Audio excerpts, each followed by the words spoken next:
Alright, so welcome to Street Bike Freestyle 101. We're testing 4 Avon tires. We're going to jump right into the footage. This is testing the Avon Storm 2 Ultra at a higher PSI. We're starting off at 53 PSI, and this is what the tire did for me.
This whole first test to find out what the pressure was.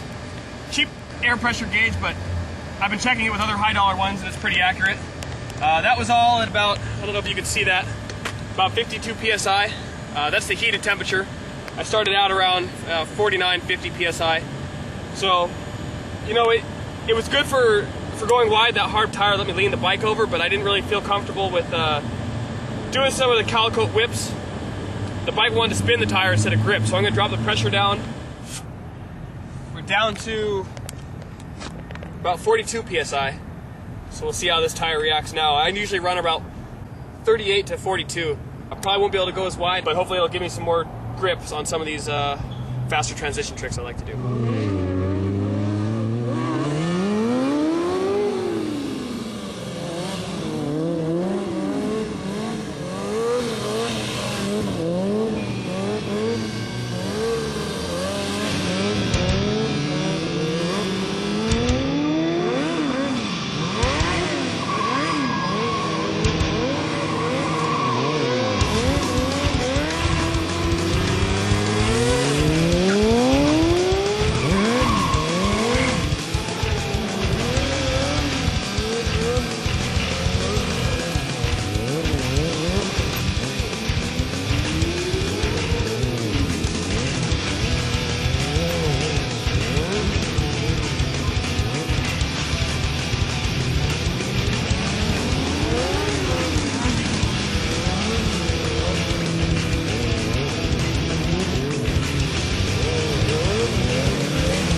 But it definitely shows two things that are very important to note. Wide circles with foot in the seat, higher pressure just wants to carry more. You can force almost the same circumference of a circle between 40 and 50 PSI on this bike. Definitely not as comfortable. Same thing goes with drifts. Drifts at 40 PSI sucked in comparison to the 50 PSI. A lot easier to go wide at 50. Real easy to control it. Specifically the angle of the bike, because the tire had a lot of grip and it was real hard. At 40, it just wants to really hook and dig tight and keep going. Doing the whip exactly as I expected. 40 PSI, I could actually clutch the bike up out of it. A lot more traction that way. Whereas at 50, it just wanted to slide all over the place. And high chair figure eights, well, a lot easier at 40.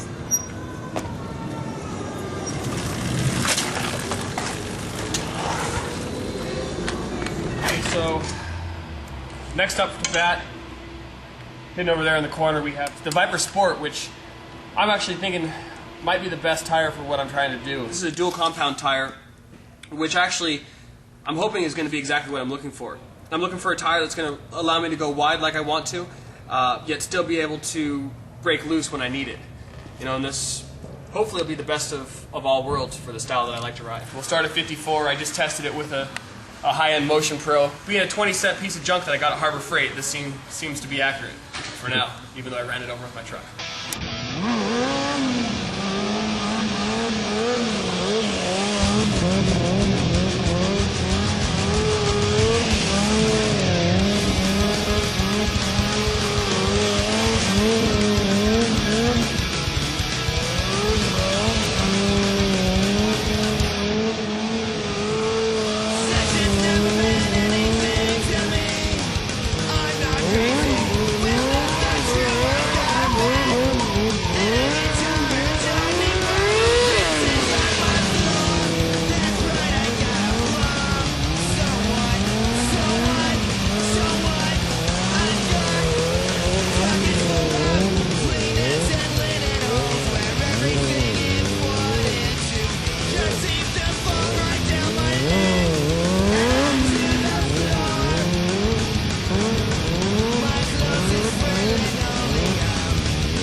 After all the drifting and trying to charge around, we ended up with about, well, it picked my meter to a little bit over 58 PSI. So it was interesting trying to do high chair figure eights for me at 58 PSI. Normally I ride around 40. You couldn't really tell from the angle, but I was dipping in the beginning ones, which I failed at the figure eight part. Probably about a 65 to 70 foot initial dip. Then again, that's also a brand new tire, so with a little bit of time it'll break in and I can probably settle it and not carry it so far. Anyways, yeah, so we'll start there, we'll drop it down 10 PSI and give it a go.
First day with the VP2 Sports concluded. We'll be taking it off tomorrow and it's going to suck because I really like that tire. We didn't shoot any of the just free riding that I was doing, but I kind of fell in love with the way it gripped. It doesn't drift nearly as nice as the Storm does, but that's no surprise whatsoever. It is a grippier tire and it's supposed to be you know, more of a sport radial versus the Storm, which is a like a sport touring tire. And I'm trying to evolve my style into a sport riding style versus, you know, guy that just does tricks on a sport touring tire.